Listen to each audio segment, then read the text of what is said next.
बोलो श्री प्राणनाथ प्यारी की जय। बोलो श्री सतगुरु महाराज की जय। पद्मावती पुरी धाम की जय। सर्व सुंदर साथी की जय। प्रथम लागू दो चरनी को, धनिये न छुपायो खिन। लाख तली लालेड़िया, मेरे जीव के यही जीवन। इन पांव तले पड़ी रहूं, धनी नजरी खोलो भा तुम। पलना वालू निरीखूं नेत्रे, मेरे जीव के यही जीवन। मेरे जीव के यही जीवन। बोलो श्री प्राणनाथ प्यारी की जय। बोलो श्री सतगुरु महाराज की जय। हाँ जी सुंदर साथ जी हमारे बीच में है सुषमा। वो अपना भाव रखेंगे, फिर हम सागर ग्रंथ की ओर चलेंगे। सुषमा जी, आप अपना भाव रखिए। बोलो श्री प्राणनाथ प्यारे की जय। सतगुरु महाराज की जय। सर्व सुंदर साथ की जय। प्रणाम जी सुंदर साथ जी, आप सबके चरणों में मेरा कोटि कोटि प्रणाम। मैं प्रकाश हिंदुस्तानी प्रकरण 22 से अपना भाव रखूंगी।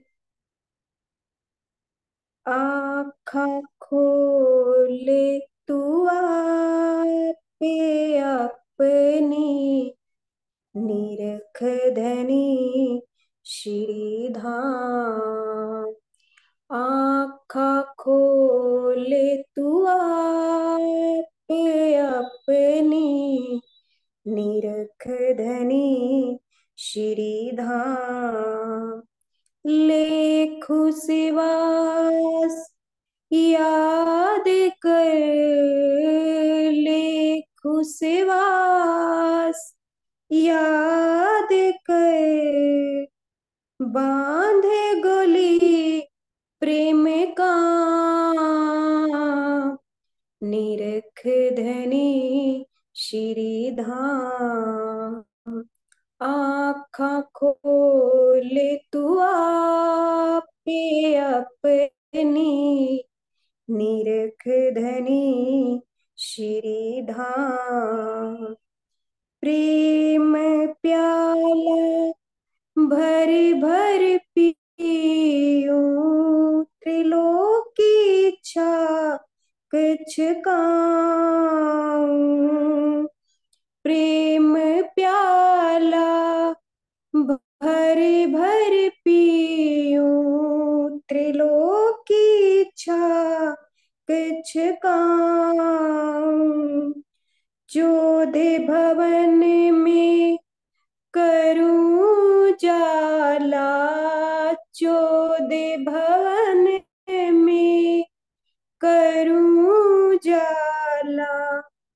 ओढ़े ब्रह्मांड पीऊ पास जाऊं, निरख धनी श्री धाम।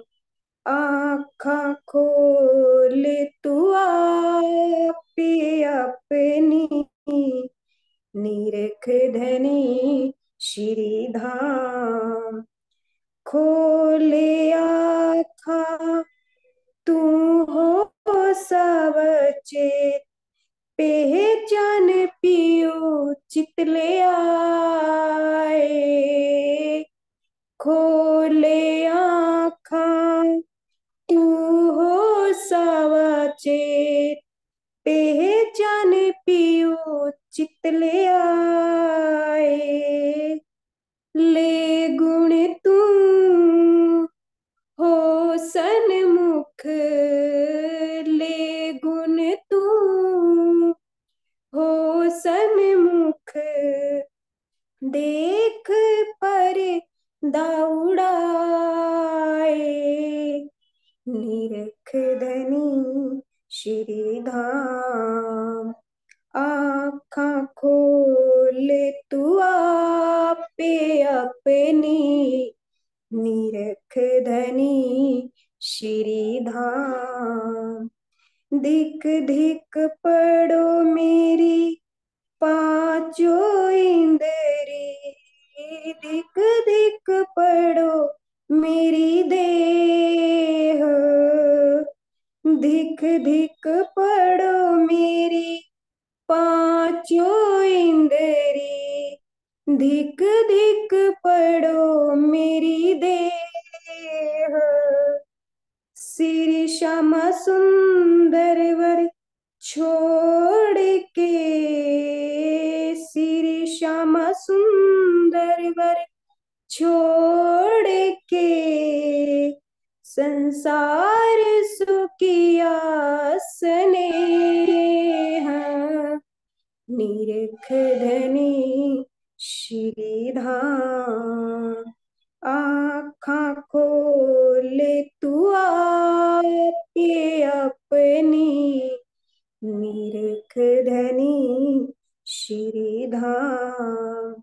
धिक धिक पड़ो मेरे सब अंगों, जो ना आए धनी के काम। धिक धिक पड़ो मेरे सब अंगों, जो ना आए धनी के काम।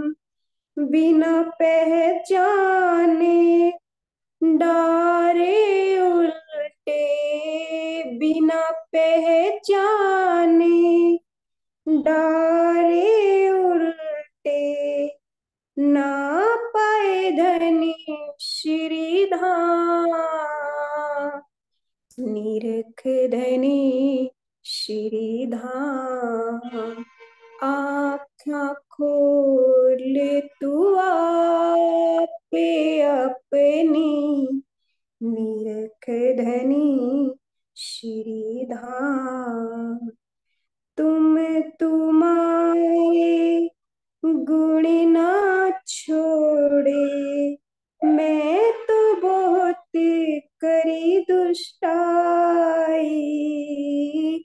तुम तुम्हारे गुण ना छोड़े, मैं तो बहुत करी दुष्टाई। मैं तो कर्म किए अति नीचे, मैं तो कर्म किए अति नीचे, पर तुम राखी मुस्काई। निरख धनी श्री धाम। आँखां खोले तू आपे अपनी, निरख धनी श्री धाम।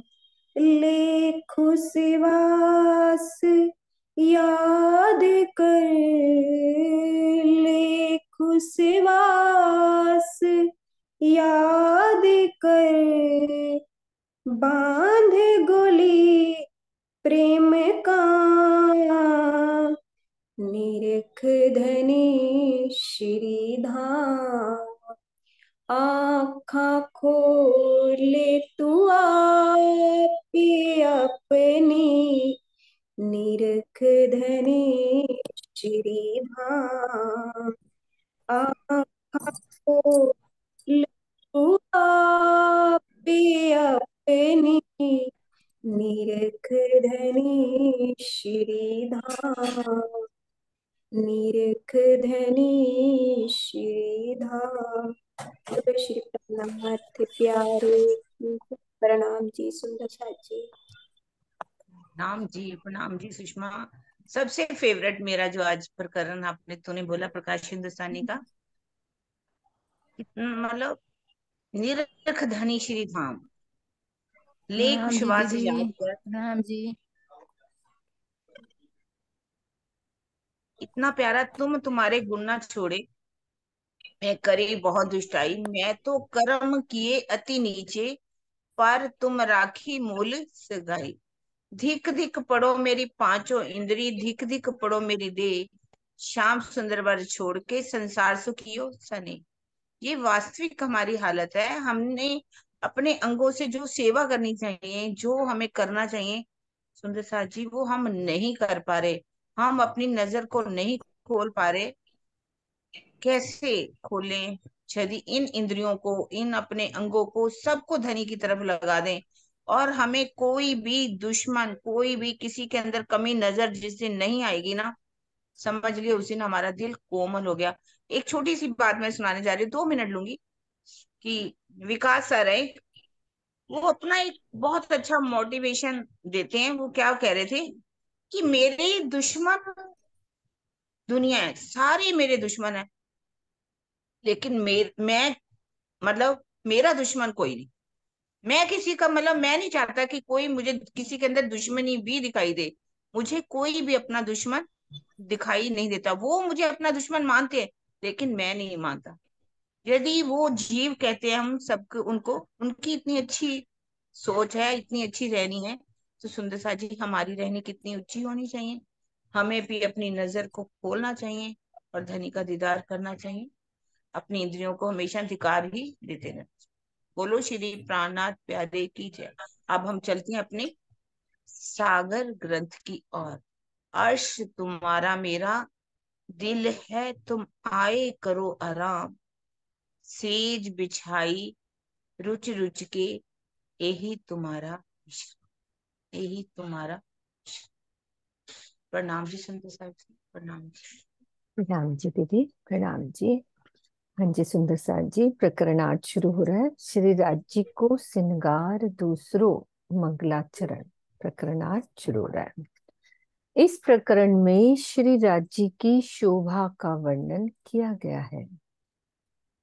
अरस तुम्हारा मेरा दिल है, तुम आए करो आराम। सेज बिछाई रुच रुच के, यही तुम्हारा विश्राम। श्री महामती जी की आत्मा कहती है कि हे धाम धनी, मेरा दिल ही आपका परम धाम है। इसमें विराजमान होकर आप आराम कीजिए। मैंने बहुत ही प्रेममयी भावों में भरकर आपके लिए अच्छी तरह से इस सेज्या को बिछाया है।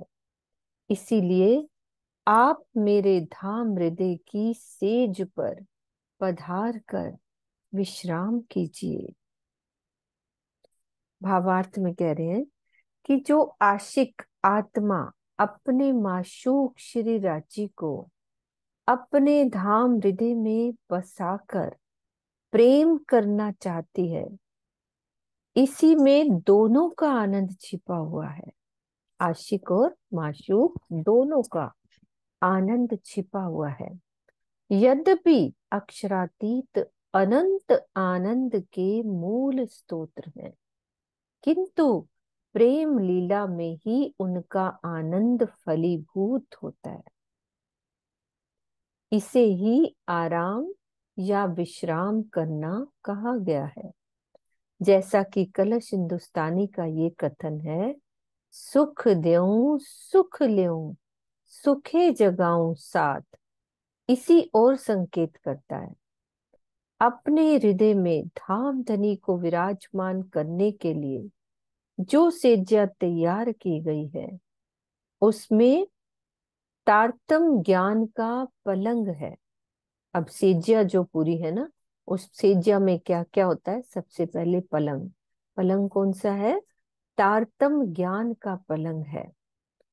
ईमान यानी कि अटूट आस्था और विश्वास जो उस पे बिछोना बिछाया जाता है, तो वो क्या है? ईमान का बिछोना है।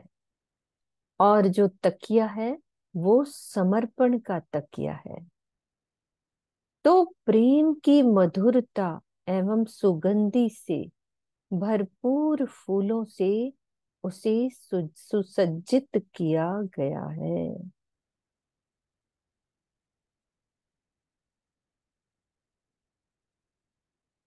हम्म।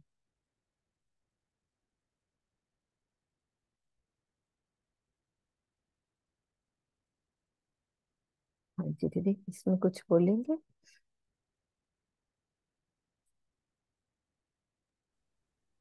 ये चौपाई है ना? बोलो किरण दीदी। हाँ जी, हाँ जी। इसमें बोलो, सुख देऊं सुख लेऊं। रुखे जगाऊं साथ, इंद्रावती को उपमा मैं दई अपने हाथ। क्योंकि प्रेम किसमें छिपा हुआ है? दोनों में। सुख देना भी है और लेना भी है। और जब दोनों ही आशिक और माशूक हैं, तभी प्रेम लीला हो सकती है, जो दोनों एक दूसरे पर कुर्बान है। तो यदि वह उनका आपस में प्रेम हो जाए, प्रेम में लीला हो, तो उसमें क्या मिलता है? प्रेम में आनंद छिपा हुआ है, वो आनंद मिलेगा। यदि आनंद है तो हमें आराम मिलेगा, शांति मिलेगी। यदि हमारे अंदर कलह क्लेश है, किसी के प्रति ईर्ष्या है, द्वेष है, तो क्या हम अंदर से खुश हो सकते हैं? प्रेम ही नहीं है हमारे अंदर, तो ईर्ष्या द्वेष है, तो उसके साथ कई प्रकार के और भी रोग लग जाएंगे, काम क्रोध लोभ मोह अहंकार की। अगर हमारे अंदर प्रेम है अपने प्रीतम के प्रति, हम उनको अपनी जब सेजा पर बिछाएंगे, उनको भी आराम मिलेगा और हमें भी आराम मिलेगा। पर उसके लिए क्या कह रहे हैं? हमें सेज बिछाई रुचि रुचि के, यही तुम्हारा विश्राम। हमें अपनी सेजा को बिछाना है। हमारी सेजा कैसी होनी चाहिए? हमारे ये जो तारतम वाणी ज्ञान पढ़ रहे हैं हम, बेशक इल्म ले रहे हैं, तो ये हमारा क्या है? अपना अंदर पलंग सजा रहे हैं।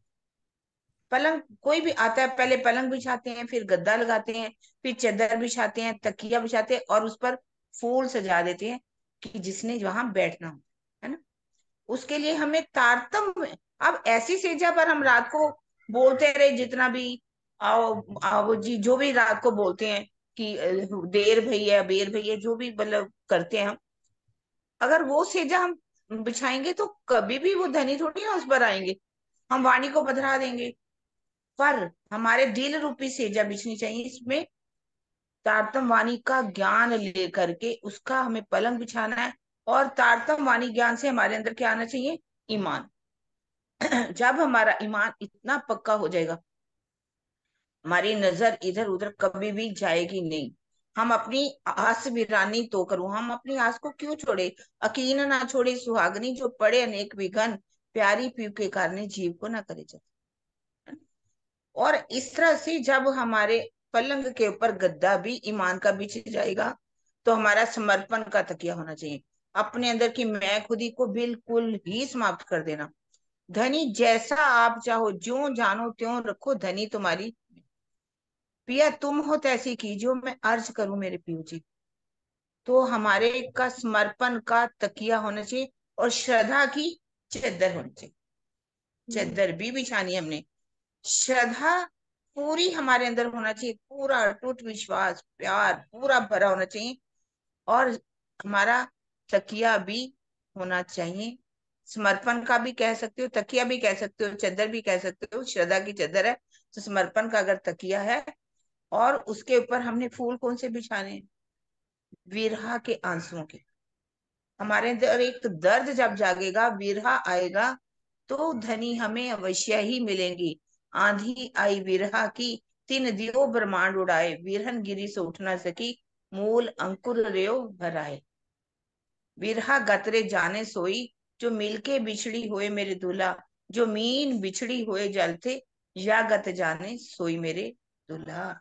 जब वो विरहा के आंसुओं से हम अपने फूलों को बिछाएंगे उस सेजा के ऊपर, तो ऐसी सेजा के ऊपर हमारे धनी अवश्य ही, ये धनी में भी इतना है नहीं ताकत कि वो ना आए, आएंगे अवश्य ही आएंगे।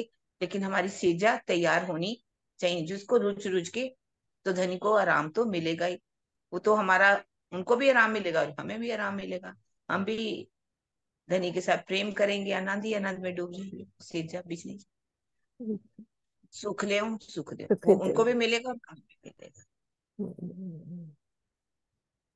हाँ जी, बहुत अच्छे से दिल कर रहा था समझने को, ये चौपाई बहुत प्यारी। अरस कया दिल मोमिन, अरस में सब विसात, निमख न्यारी क्यों होई सके, रूह निस्बत हक जात। ब्रह्म सृष्टियों का दिल ही धनी का परम धाम यानी कि धनी का अर्श होता है। और परम धाम में लीला रूपी सारी सामग्री 25 पक्ष जो है अक्षरातीत की अंग रूपा होने से धनी से उसका अनादि काल से ही अखंड संबंध है। ऐसी स्थिति में वो अपने प्राण वल्लभ से एक पल के लिए भी कैसे अलग हो सकती है, यानी वो कभी भी अलग नहीं हो सकती।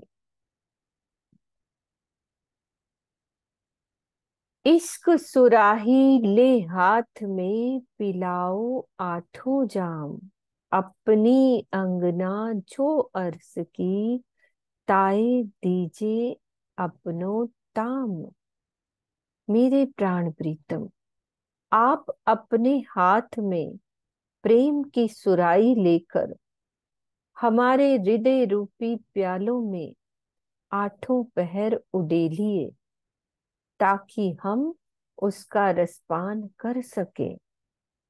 हम आपकी परमधाम की अंगनाएं हैं, इसीलिए हमारे आहार को हमें दीजिए, यानी हमें इश्क दीजिए। तो ये एक अंगना की तरफ से अर्जी की जा रही है।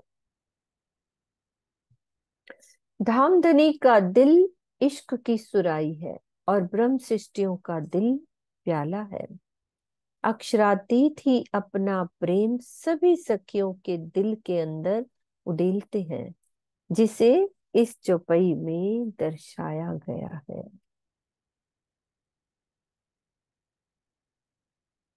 इल्म दिया आए अपना, भेजी साहिदी अल्लाह कलाम।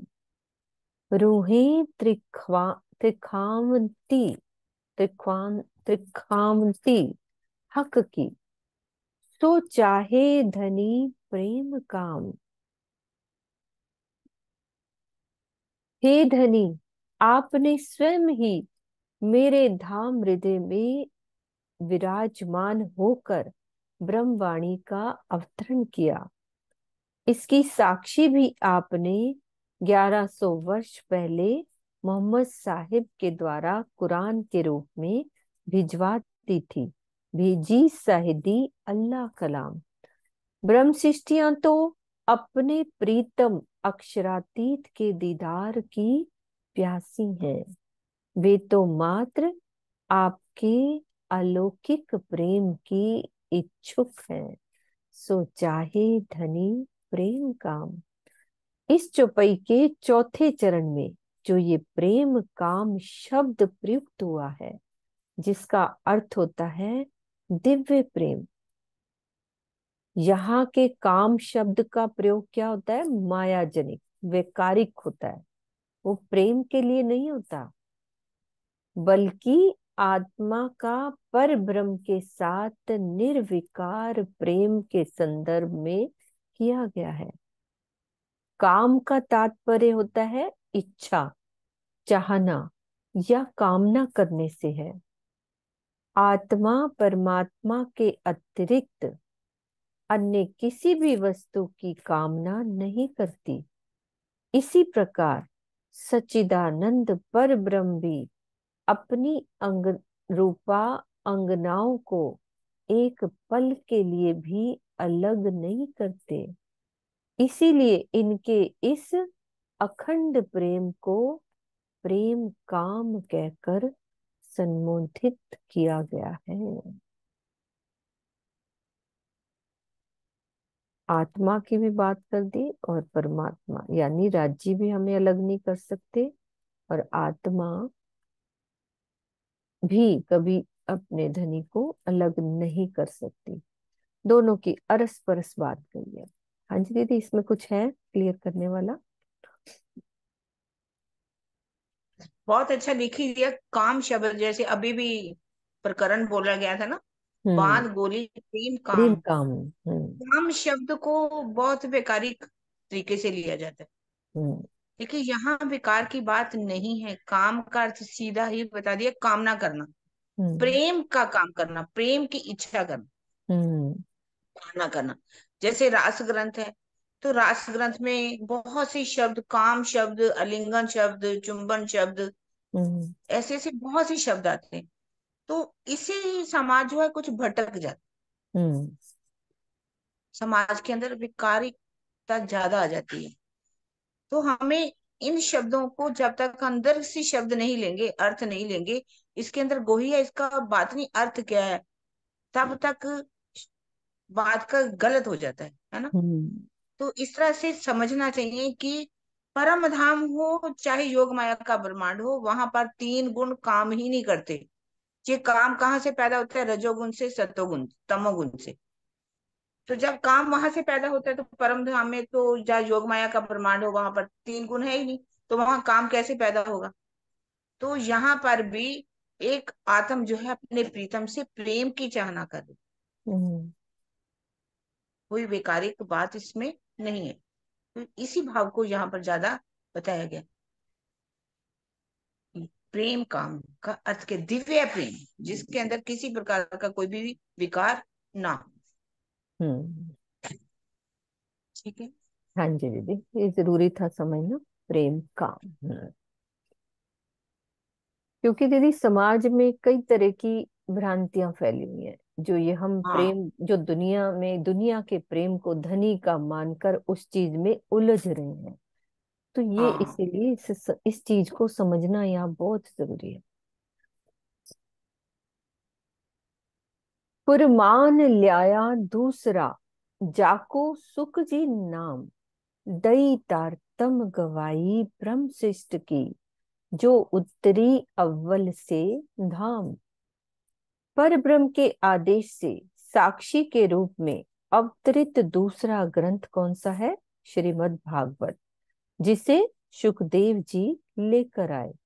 उन्होंने माया का खेल दिखाने के लिए परम धाम से ब्रिजरास में अवतरित होने वाली ब्रह्म सृष्टियों के पुनः आने तथा तारतम ज्ञान के प्रकटन की साक्षी दी।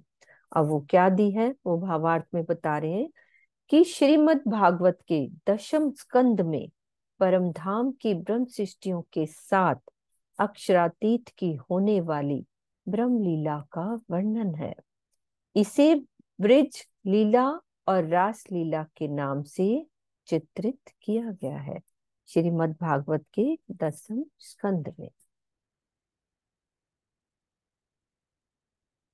खिलवत खाना अरस का, बैठे बीच तखत श्यामा श्याम, मस्ती दीजे अपनी जो गलित हो या ही ठाम। परमधाम के मूल मिलावा में सिंहासन पर आप युगल स्वरूप श्री राज श्यामा जी विराजमान हैं। आपसे मेरी एकमात्र चाहना यही है कि आप अपने प्रेम की ऐसी मस्ती रस धारा दीजिए, जिसमें मैं इस संसार में रहते हुए भी आपकी शोभा श्रृंगार में डूबी रहूं। तो ये एक अर्जी की गई है, प्रार्थना की गई है। तो इस चौपाई में याही ठाम का क्या मतलब है? जो गलित हूं याही ठाम को क्लियर कर रहे हैं कि इस ब्रह्मांड से है, परम धाम से नहीं। क्योंकि गलित गात्र होने का जो प्रसंग है इस संसार में ही होता है। परम धाम में तो एक दिली है, जहां प्रेम की अवस्था एक रस होती है। वहां तो ऐसा होते हरदम रहता है ना, एक दिली में। वहां प्रेम की अवस्था एक रस होती है। तो याही ठाम का मतलब ये इस ब्रह्मांड से। तुम लिख्या फुरमान में हक अरस मोमिन कलो, सो सुकन पालो अपना, तुम हो मेरे महबूब। आपने कुरान में ये बात लिखी है कि ब्रह्म सृष्टियों का दिल ही अक्षरातीत का धाम होता है। आप मेरे प्रीतम हैं। आपने जो कुरान में वचन दिया है, यानी कि जो लिखवाया है, उसका पालन कीजिए, अर्थात मेरे धाम हृदय में आकर विराजमान हो जाइए।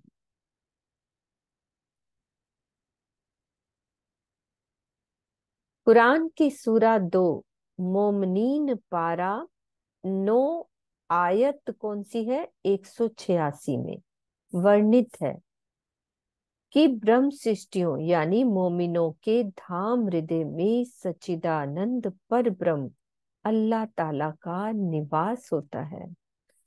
धामधनी के आदेश से ही उनके जोश जिब्रील द्वारा कुरान अवतरित हुआ है। इसीलिए यहाँ ये बात कही गई है कि आपने कुरान में ऐसी बात लिखवाई है ना, तुम लिखिया फुरमान में, तो उसको क्लियर किया है। फिर क्या कह रहे हैं कि और भी लिखिया समनून को, हक दोस्ती में पात सहा, सो कौल पालो अपना, मैं देखूं महबूब की राह। अब कुरान में समनून बादशाह का प्रसंग लिखा है, और भी लिखा समनून को हक दोस्ती में बादशाह। तो जो कुरान में समनून बादशाह का प्रसंग लिखा है, उसमें आपने समनून को ये संदेश दिया है कि हे अहंकारी बादशाह, तू तो झूठी माया का बादशाह है, और मैं अखंड से प्रेम करने वालों का बादशाह हूँ, यानी कि स्वामी हूँ। मेरे प्रीतम, मेरे धाम हृदय में आ जाइए, मैं आपकी बाट देख रही हूँ। कुरान में लिखवाए हुए अपने इन वचनों को पूरा कीजिए। तो कुरान का जो प्रसंग है, पारा 1 सूरा 2 आयत 1 से लेकर 286 में ये प्रसंग आया है। समनून का जो प्रसंग है उसको क्लियर किया जा रहा है। वो क्या प्रसंग है उसको अच्छे समझते हैं अपन, कि एक समनून एक अत्याचारी बादशाह था। वो अपने समय के पैगंबर तालूत से द्वेष रखता था। अपने समय के जो समय के पैगंबर होते थे, वो उनसे द्वेष रखता था। जब समनून ने सुना कि तालूत सबको स्वर्ग ले जाने की बात करते हैं, तो उसने क्या किया, अपने धन के मद में आकर एक कृत्रिम यानी कि एक कल्पित स्वर्ग बनाया, और सारी प्रजा को ये संदेश दिया कि मैं स्वयं स्वर्ग का निर्माण करने में सक्षम हूँ और सभी को उसमें ले जाऊंगा। आप सभी तालूत से कोई भी संबंध नहीं रखे, क्योंकि वो ईर्ष्या रखता था। तो उसने कहा कि आप तालूत से कोई संबंध ना रखें। अपने बनाए हुए स्वर्ग में जब वह प्रवेश करने लगा, तो जैसे ही उसका एक पैर अंदर और एक पैर स्वर्ग के बाहर था, अजराइल मृत्यु ने उसके प्राण हर लिए, यानी कि वो मर गया। तो इस कथानक में यही बात दर्शाई गई है कि अल्लाह ताला ने अपने प्रेमी तालूत की लाज रखी और समनून के अहंकार को तोड़ दिया। अर्थात धामधनी समनून रूपी दज्जाल अज्ञान को मारकर ब्रह्म सृष्टियों से प्रेम करते हैं। इसमें अब जो समनून क्या हुआ, वो दज्जाल यानी कि अज्ञान, उसको मारते हैं, जैसे उसको मार दिया उन्होंने, और ब्रह्म सृष्टियों से प्रेम करते हैं और पल पल उनके धाम हृदय में विराजते हैं। तो ये आज मुझे ही आज समझ में आई है समनून की ये कहानी। क्लियर हो गई ना? और भी लिखिया समनून को।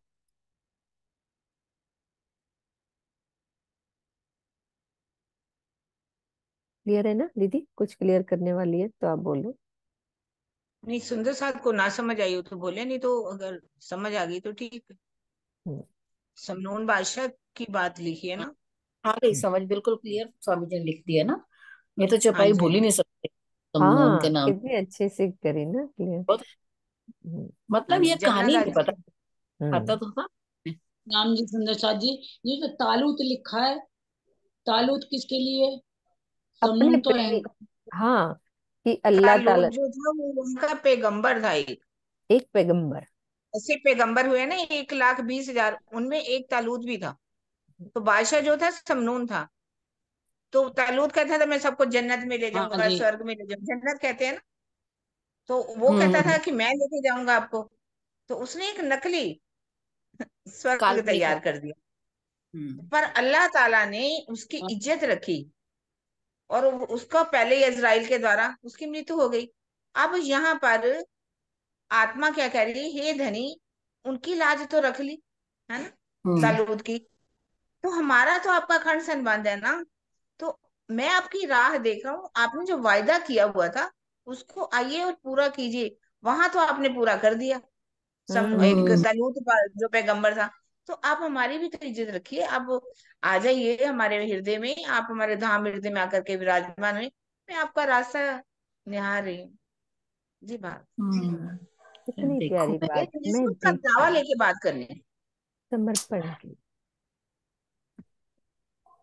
अब देखो, ये हमें कुरान की पता ही ना हो तो उसमें ठीक चौपाई है पूरी दीदी। खुलती ही नहीं है जब तक ये कहानी ना समझ आए।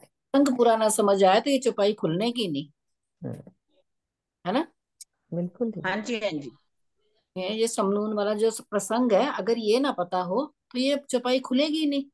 और भी लिखा जी। समनून को, क्या लिखा समनून को, हक दोस्ती में हम्म। 500, अब है ना। किरण समझ में नहीं आएगी। जी। जी बबीता दीदी। बबीता क्या। हाँ जी प्रणाम जी बबीता। दीदी। दीदी इस छुपाई का अर्थ बताना, मैं ना वो गेट खोलने चली गई थी, कोई गेट पर था। कोई बात नहीं, दोबारा किरण दीदी समझाती हैं, आप सुनो। हाँ जी किरण दीदी, आप दोबारा ही बता। समनून बादशाह था, वो अहंकारी था। और तालूत पैगंबर था, वो परमात्मा की भक्ति में डुबोता था कि यदि आप अल्लाह ताला की भक्ति करोगे तो मैं आपको स्वर्ग लेकर के जाऊंगा, जन्नत दिलाऊंगा। पर वो कहता था कि मैं बादशाह मैं हूँ, आप मुझे परमात्मा मानिए, मैं अल्लाह ताला हूँ, आप भक्ति मेरी कीजिए। वो थी ना प्रहलाद और हिरण्यकश्यप की बात, सेम ही है हम्म। देखा जाए तो।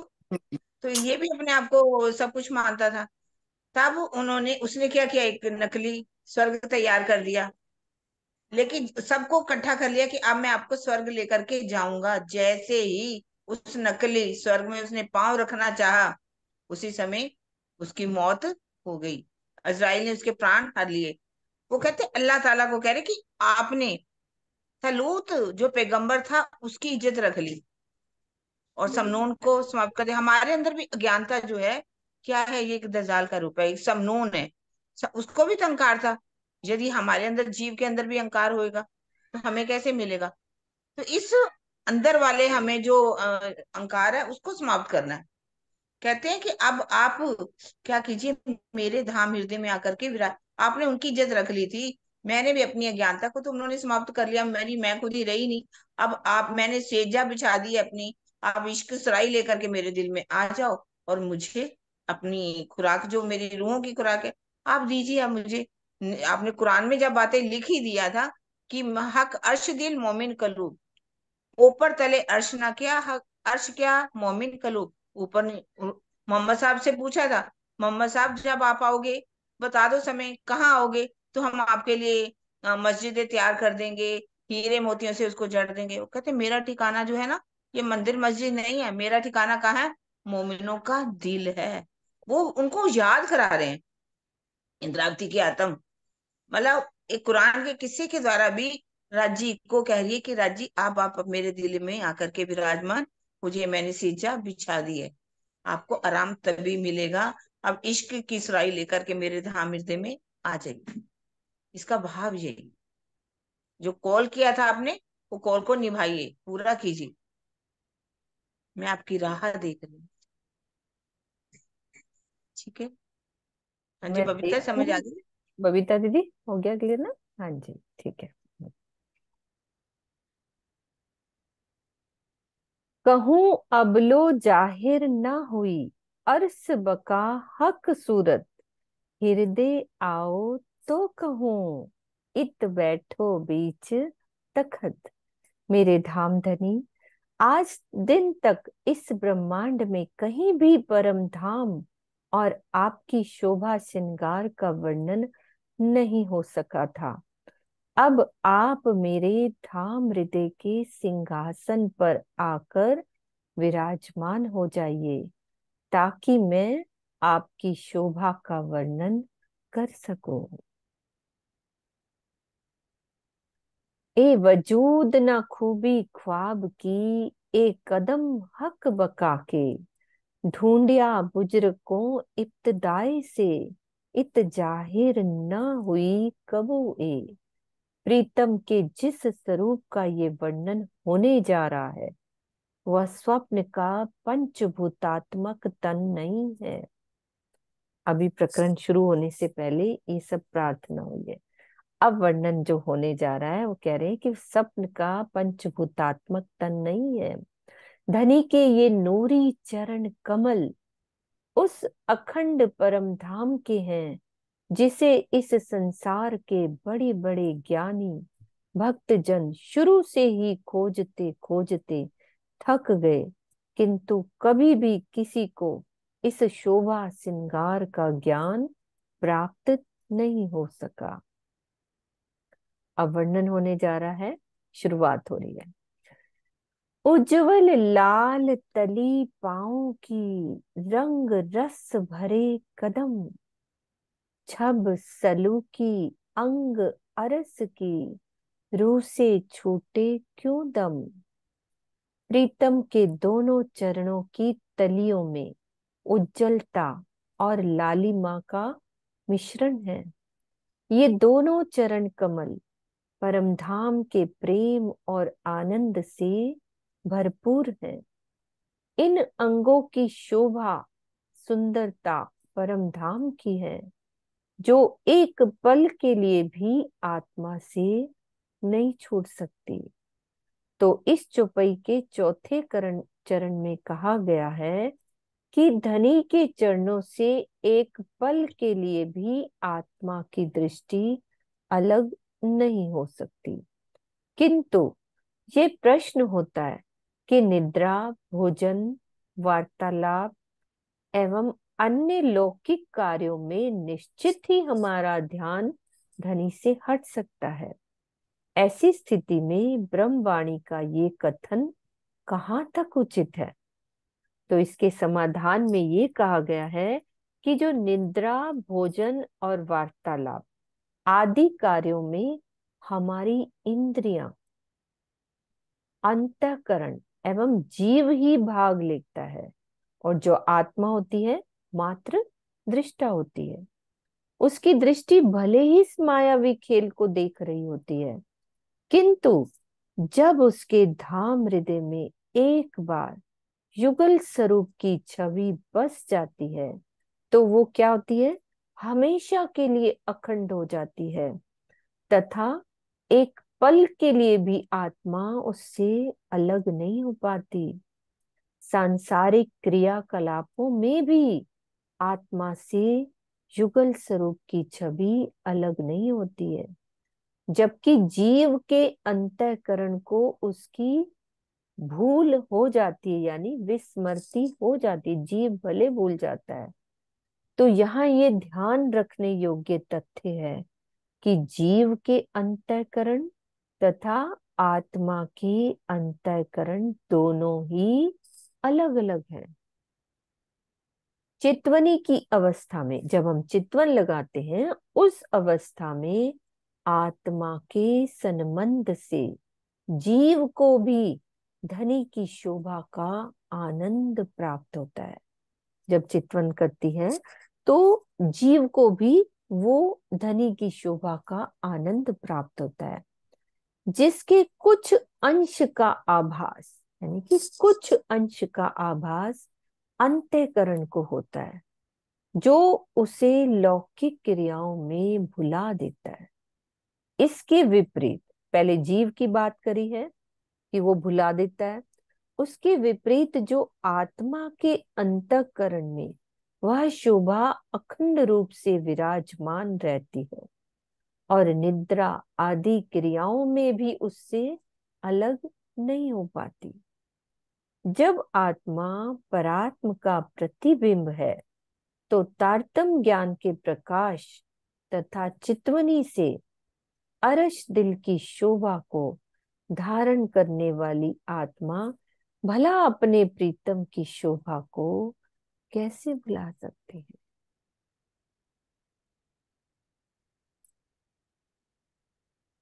हाँ जी दीदी, शॉर्ट में इसको समझा दो। वैसे क्लियर हो गई है सुंदर साथ की, अगर फिर और भी। किसी सुंदर साथ ने समझाना हो बोलना हो तो। हाँ जी चित्रा, आप बोलो, इस चीज को क्लियर करो शॉर्ट में। आसान है बहुत ज्यादा। हाँ चित्रा आप बोल दो। हाँ खोलो। नाम जी सुंदर साथ जी, आंटी चौपाई पे कर दो एक बारी थोड़ा हाँ सा। एक सेकंड कर रही हूँ मैं, ये लो। हाँ जी। तो हम वर्णन सुन रहे थे कि अब राज्य की श्रृंगार का वर्णन शुरू होने वाला है। तो महामती जी कहते हैं कि ये किसी पंचभूतात्मक तन का वर्णन ना समझें इसको। हम ये नूरी धनी के अक्षरातीत के उसका वर्णन करने जा रहे हैं। तो जैसे उन्होंने तली से शुरू किया कि उनकी पाँव की तली रंग रस भरे कदम छब सलूकी अंग अर्स की। हम इसे अंग अर्स के अंग जान के ये वर्णन करें। रूह से छूटे क्यों दम पे स्वामी जी ने बहुत अच्छा एक्सप्लेन कर दिया कि रूह से छूटे क्यों दम। कि एक रूह के अगर धनी के चरणों की शोभा उस रूह के आत्म में तो ऑलरेडी बसी हुई है। तो कहते होता क्या है कि यहाँ पे रहते रहते माया में लिखा है ना कि हर पल रूह के दिल में रहती है। तो अब हर पल तो हम अगर हम यहाँ हैं तो हम जीव भाव में ही हैं जब तक हैं यहाँ पे। तो जीव भाव में हमें खाना भी खाना है, नींद भी आएगी, वार्तालाप में भी समय जाएगा, और बाकी जो लौकिक कार्य है हमारे उन कार्यों में जो हमारा जाता है। तो कहते हैं कि जीव भले ही उसे भूल जाए, विस्मृति जो होती है वो जीव को होती है, लेकिन क्योंकि आत्म तो धनी परात्म का प्रतिबिंब है, उसके पास तो ऑलरेडी वो इश्क है। तो वो जीव को ही हमें मोड़ने के लिए सिखापन दिया है कि किस तरह से हम जब हर समय धनी के चरणों की तली का ही ध्यान करेंगे कि कैसी उज्जवल लांक आई है पिया जी के चरणों तले, क्या नूर है, क्या कोमलता है, और ये चरण मेरे लिए आए हैं, मतलब मेरा अधिकार है उन चरणों पे, मैं वो शोभा देख सकती हूँ। तो जैसे जैसे हम इन भावों में आएंगे तो हम जीव भाव से निकल के अपनी आत्म की तरफ मुड़ने लग जाएंगे। तो वो जो हमारा यंत्रवत कार्य करने वाला एक फेज रह जाएगा कि अगर मेरा जीव कर भी रहा है, खाना भी खा रहा है, निद्रा भी कर रहा है, तो वो लेकिन धीरे धीरे जो आत्मा है उसको अंश मात्र कहते कि प्रेम मिलना शुरू हो जाएगा, क्योंकि आत्मा अधिकारी है, प्रेम तो वही पाएगी। तो इसलिए वो बताने की कोशिश की है कि एक पल भी जो रूह के दिल से नहीं छूटेगी, का मतलब ये है कि आत्म के अंतस्करण में जैसे जैसे वो शोभा जीव प्रेरित होगा और शोभा मिलेगी जीव को, मतलब काम जीव को करना है, रिजल्ट आत्म को मिलना है। तो जिस तरह से वो करते करते हमारा मुड़ जाएगा तो उसकी अंश मात्र कहते हैं जो जीव को अब मिल रहा है। अब क्योंकि आत्म जीव का सानिध्य करती है तो वो जो जीव को मिल रहा है वो आत्म तक पहुंचना शुरू हो जाएगा। और आत्म तो है ही पर आत्म का प्रतिबिंब, तो इसलिए वो उसमें डूबना शुरू कर देगी, और एक बार डूब गई तो फिर चाहे लौकिक कार्य करो, खाओ पियो, फिर गोपियों की रहनी जो हमें सिखाया गया है कि ब्रिज की गोपियां यही करती थी, सारा दिन चिंतन चलता रहता चलता रहता। हम्म। प्रणाम जी। हाँ जी बिल्कुल अच्छे से हो गया। इसमें थोड़ा सा मैं और ऐड हाँ करी जी कि दीदी बिल्कुल करो। जो आत्मा को मिलता है ना उसका अंश मात्र ही जीव को मिल पाता है, हम्म। ज्यादा नहीं मिलता। उन्होंने लिखा कि कुर्बानी तो जीव ही करेगा, जीव ही डूबेगा, लेकिन जो आत्मा को सुख मिलेगा उसका बहुत थोड़ा सा भाग जीव को मिलता है। यही कारण है कि वो जब खाता है पीता है सोता है वो वो भूल भूल जाता जाता है। है, लेकिन के अंदर वो अखंड रूप में पहले शोभा बसी हुई है, और यहाँ पर जब बस जाती है तो वो निकलती नहीं है। चाहे वो कुछ भी खाते पीते सोते सुपन सोबर जागृत, दामना छोड़े माशूक को जाकी हाथ सो निष्फल। हम्म। उस स्थिति में आत्मा के अंदर जब पूरी तरह साक्षात्कार हो जाता है, बस जाती है तब। हाँ, जीव को थोड़ा अंश मात्र में। हाँ जी। तो उसी ठीक है स्थिति ना को जी? दीदी जीव सुहागी कह देते हैं ना, कि वो हाँ, जीव तभी भी है। तो तभी मेरे जीव मेरे जीव सुहागी रहे। सुहागी रहे, मतलब वो जो अंश भी मिला ना, तो भी वो जीव सुहागी हो गया। तो यही कारण है कि उसको पहले भी मिलने वाली है। पहली किस्त में जो अंश भी मिला तो भी। यही कारण है, वैसे थोड़ी ना मिले। हम्म, ठीक है, आगे चलते हैं। मिहि लीके चरणों तले, रूके हृदय से छूटत नाहे। ए निस्बत भई अरस की, लिखी रूके ताले माहे। धनी के चरणों की तलियों में जो महीन बारीक रेखाएं हैं, उनकी इतनी सुंदरता है कि आत्मा के हृदय से कभी भी अलग नहीं हो पाती। इस प्रकार का अलौकिक सौभाग्य सिर्फ ब्रह्मशिष्टियों को इसीलिए प्राप्त है क्योंकि परम धाम से उनकी आत्मा का अखंड संबंध है। नख अंगूठे अंगुरियां सिफत न पहुंचे सुकन, आसमान जिमी के बीच में रू याही में देखे रोशन। श्री राज जी के नाखूनों, अंगूठों और उंगलियों का सौंदर्य इतना अधिक है कि उसका वर्णन यहाँ के शब्दों से हो पाना संभव ही नहीं है। इनकी नूरमयी ज्योति आत्मा को परमधाम के आकाश और धरती के बीच में चारों ओर फैलती हुई दिखाई पड़ती है। नखों के नूर की ज्योति आकाश और धरती के बीच चारों ओर फैलती हुई दिखाई देती है। एक छोटे नख की रोशनी, लिंक है उस चौपाई से, कि एक छोटे नख की रोशनी ऐसा दिन का नूर, आसमान जिमी के बीच में, जिमी जरे जरा भई सब सूर। एक छोटे से नाखून में इतनी अधिक ज्योति है कि उसके नूर से संपूर्ण धरती और आकाश प्रकाशित हो जाते हैं। वहां की धरती का एक एक कण सूर्य के समान प्रकाशित होता है।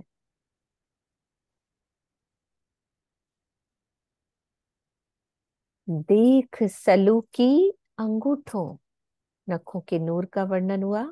अब अंगूठों का वर्णन, कि देख सलूकी अंगूठों और अंगुरियों सलूकी, उतरती छोटी छोटेरी, जो हृदय में छवि छवि।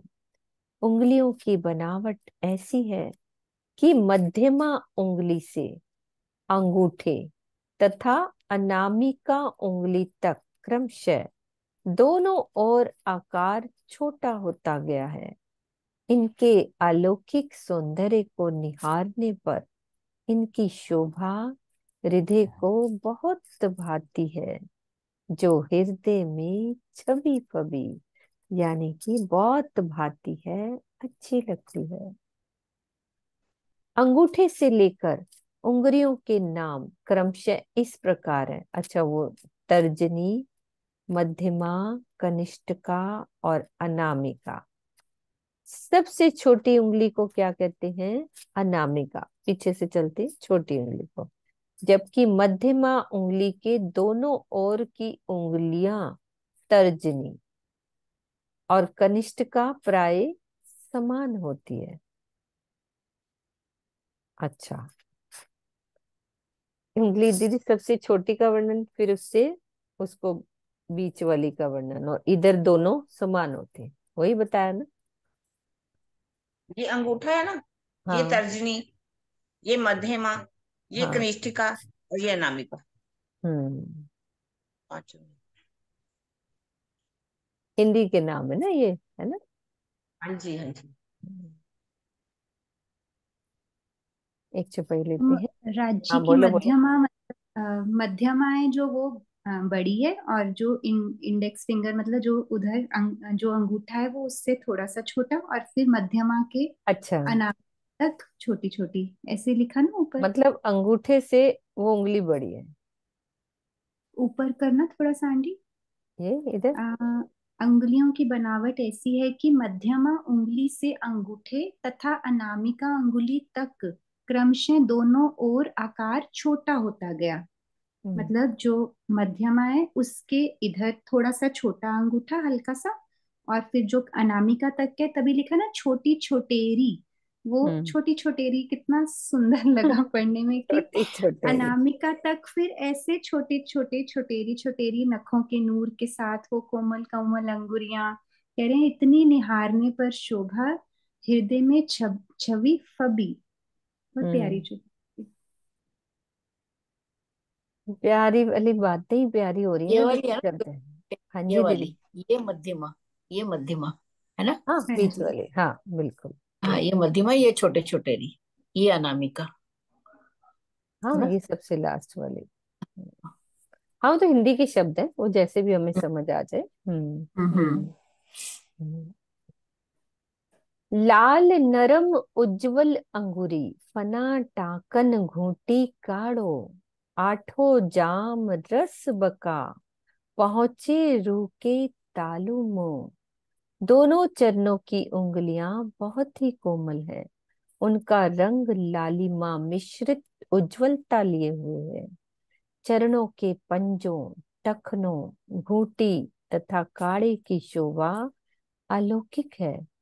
इन्हीं चरणों से परम धाम के प्रेम का रस ब्रह्म सृष्टियों के तालु में अष्टपहर पहुंचता रहता है। अर्थात ब्रह्म सृष्टियां धनी के चरण कमलों को अपने धाम हृदय में बसाकर अखंड प्रेम का निरंतर रसपान करती हैं। आठों जाम रस बका, पहुंचे रूके तालु मों।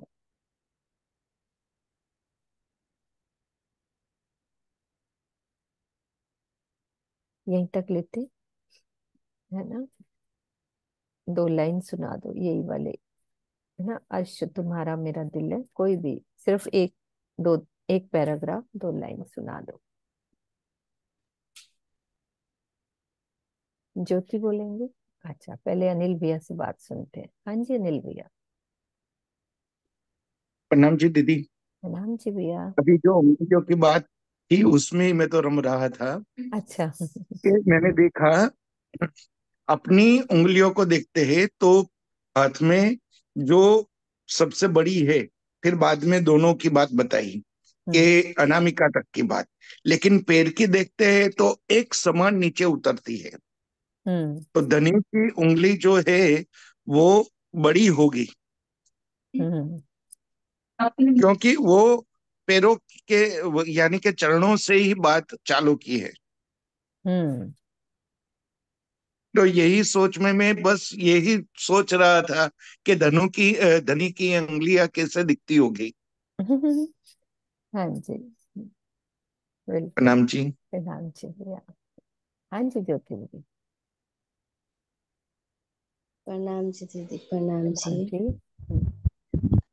हर्ष तुम्हारा मेरा दिल है, इत आई करो आराम। हर्ष तुम्हारा मेरा दिल है, इत आई करो आराम। से जब बिछाई रुचि रुचि के, यही तुम्हारा विश्राम। से जब बिछाई रुचि रुचि के, यही तुम्हारा विश्राम। हर्ष तुम्हारा मेरा दिल है, इतयाई करो आराम। प्रणाम जी। प्रणाम जी। प्रणाम जी। हाँ जी दीदी, चुप इधर आए। हाँ जी, वर्षा भी कुछ बोल रही है। वर्षा आप बोलो। आगे बोलना है तो बोलो। प्रणाम जी दीदी। दीदी मेरे दिल में तो बस एक बात आ रही थी कि जैसे इसमें आया ना कि ये अनामिका उंगली सबसे छोटी को कहा गया है। जैसे संस्कृत में पढ़ा है तो अनामिका उंगली नीचे से दूसरी को कहा गया है, यानी मध्यमा के बराबर में। संस्कृत साहित्य में ऐसा आता है कि कालिदास जी का नाम जो है वो अनामिका उंगली पर आया है, क्योंकि उनके बराबर कोई कवि नहीं हुआ है संस्कृत के साहित्य में।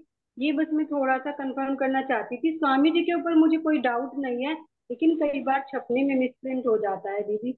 हो सके तो प्लीज मतलब ये कंफर्म करके बताना। हाँ जी किरण दीदी। हाँ जी चांद कमल दीदी जवाब देंगी इसी बात का। प्रणाम जी सुंदर साथ जी, मुझे माफ करे, थोड़ा थोड़ा ज्योतिष का ज्ञान मुझे है। हाँ ज्योतिष में बोलेंगे। अनामिका इसी को ही बोलते हैं, छोटी वाली को ही। और ये अच्छा कनिष्ठा है, ये कनिष्ठा है, ये मध्यमा है, और एक ये मिनट दीदी आपको तर्जनी। स्पॉटलाइट करती हूँ, एक सेकंड रुको। हाँ जी बोलो, अब बोलो। मैंने थोड़ी सी ज्योतिष की बुक पढ़ी हुई है, उसमें इस छोटी वाली को अनामिका बोलते हैं, ठीक है इसको बोलते हैं कनिष्ठा। ये कनिष्ठा मध्यमा, मध्यमा। ये मध्यमा, ये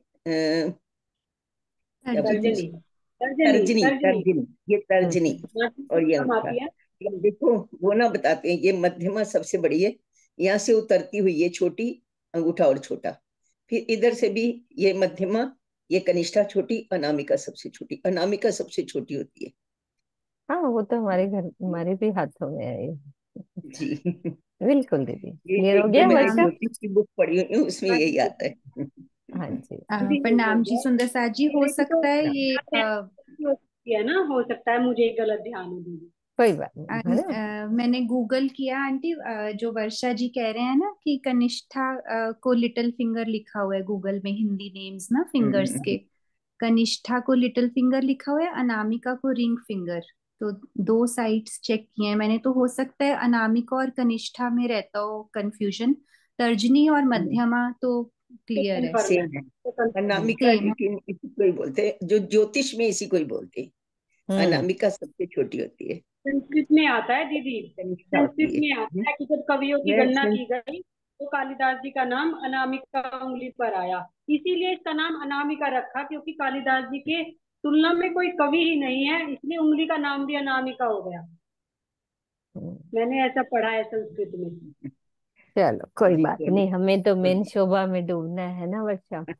मेन हाँ, तो उनके चरणों में डूबना है ना। ये तो हमें पता ही है वो शेप कैसी होती है उंगलियों की। नाम तो ये हिंदी के नाम है, उससे कोई हमें ज्यादा उलझन में लेने वाली कोई बात नहीं है ना। हाँ जी दीदी, ठीक है है दीदी, ना। क्षमा करें दीदी नहीं नहीं मतलब। नहीं ऐसे नहीं वर्षा, उसमें नहीं क्या हो, नहीं, जो दिल ऐसा में कुछ बात नहीं। आ जाती सब मिलके अपन बात हाँ करते हैं, बिल्कुल, इसमें कहना क्या चाहिए, है। उसमें क्या। इसमें ये क्या है जो गूगल दिल में में। ये गूगल में सही कह रही है वर्षा, गूगल में ऐसा ही है, हमने भी लिखा ना कि जो छोटी उंगली है ना, वो उसी को कनिष्ठिका है, और जो ये वाली उंगली है वो हाँ, ये अनामिका है। रिंग फिंगर ये अनामिका है।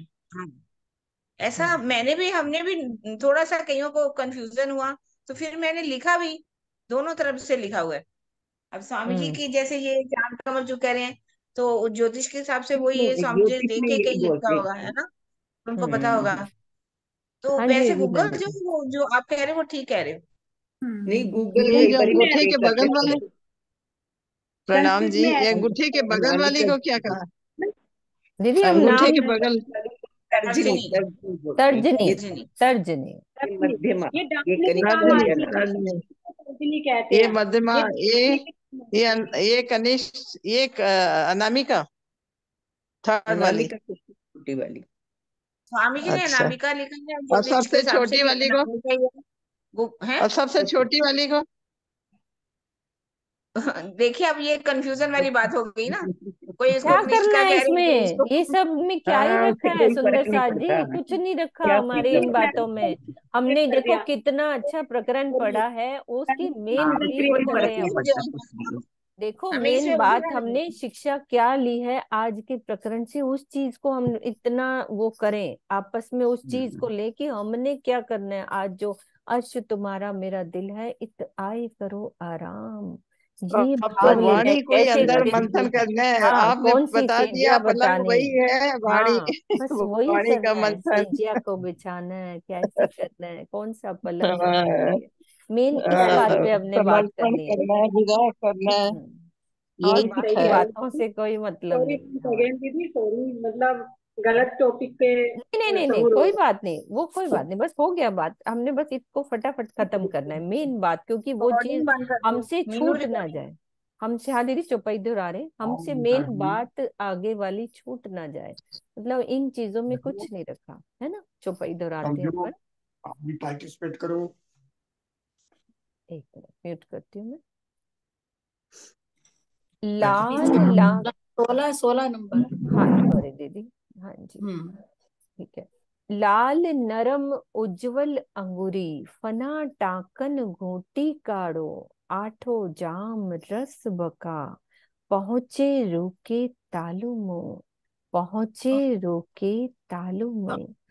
बोलो श्री प्राणनाथ प्यारे की जय, सतगुरु महाराज की जय, पन्ना धाम की जय।